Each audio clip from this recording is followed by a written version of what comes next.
Israel जो आज झेल रहा है, देश 2004 से 2014 के बीच में झेल चुका है, ऐसा बीजेपी ने ट्वीट करके आधिकारिक हैंडल एक्स से ये बातें कही है और यूपीए सरकार की याद दिलाई है। मेरे साथ इस वक्त मौजूद हैं कांग्रेस से वरिष्ठ नेता राशिद अल्वी साहब बातचीत करने के लिए। सर, जो ट्वीट किया है अपने एक्स हैंडल से, वो आपने देखा? सुबह मैंने सुना है जो ट्वीट किया है, और ये हमारी विदेश नीति का यू टर्न है। हम हमेशा फ़लस्तीन के सपोर्ट के अंदर रहे हैं। आज भारत सरकार इस्राइल के साथ है, ऐसा कभी भी नहीं हुआ है। भारत ने हमेशा बैलेंस बनाने की कोशिश की है। हम रशिया और यूक्रेन की लड़ाई में किसी के साथ नहीं खड़े, हम उस लड़ाई को ख़त्म कराने के लिए खड़े हैं। आज अगर इस्राइल और हमास के बीच में कुछ हो रहा है तो भारतीय जनता पार्टी हमास के ख़िलाफ़ खड़ी है, जबकि सच्चाई ये है कि इस्राइल हमेशा फ़लस्तीन और उस कॉज को नुकसान पहुंचाता रहा है। हमारी कोशिश होनी चाहिए कि उस लड़ाई को ख़त्म कराएं।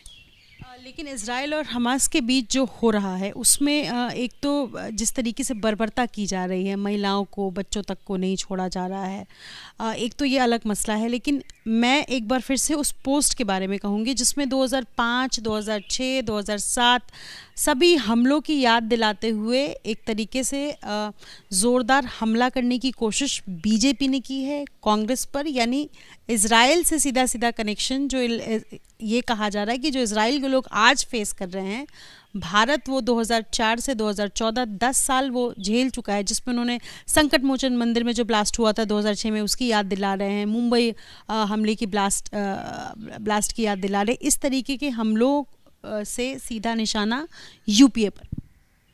भारतीय जनता पार्टी के नेताओं की याददाश्त बड़ी कमज़ोर है। हिंदुस्तान की पार्लियामेंट जो हमारे लोकतंत्र का मंदिर है, उस पर हमला किसके ज़माने में हुआ था? अटल जी की सरकार के ज़माने में हुआ था।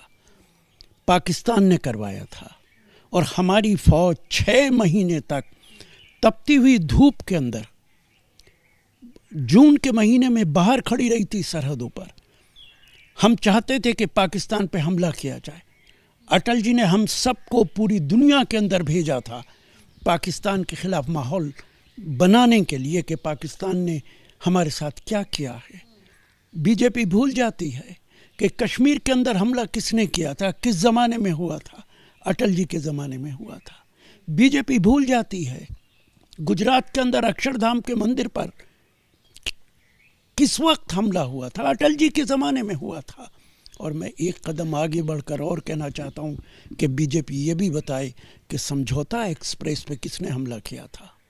बीजेपी ये भी बताए कि हैदराबाद की मक्का मस्जिद के अंदर किसने हमला किया था। तो शायद उनके पास इन सवालों का जवाब नहीं होगा। और ये इजराइल का साथ दे करके क्या जो स्टैंड है भारत सरकार का, उसको कैसे देखते हैं? भारत सरकार कभी भी किसी लड़ाई के अंदर एक साथ खड़ा नहीं होता है। भारत हमेशा किसी भी वॉर में, किसी भी लड़ाई में उसको ख़त्म करने की कोशिश करता है। भारतीय जनता पार्टी की ये नीति भारत को नुकसान पहुंचा सकती है। हमारे जो रिश्ते गल्फ़ कंट्रीज से हैं, सऊदी अरबिया से हैं, हमारे ईरान से हैं, दूसरे अरब वर्ल्ड से हैं, उन पर असरअंदाज हो सकता है।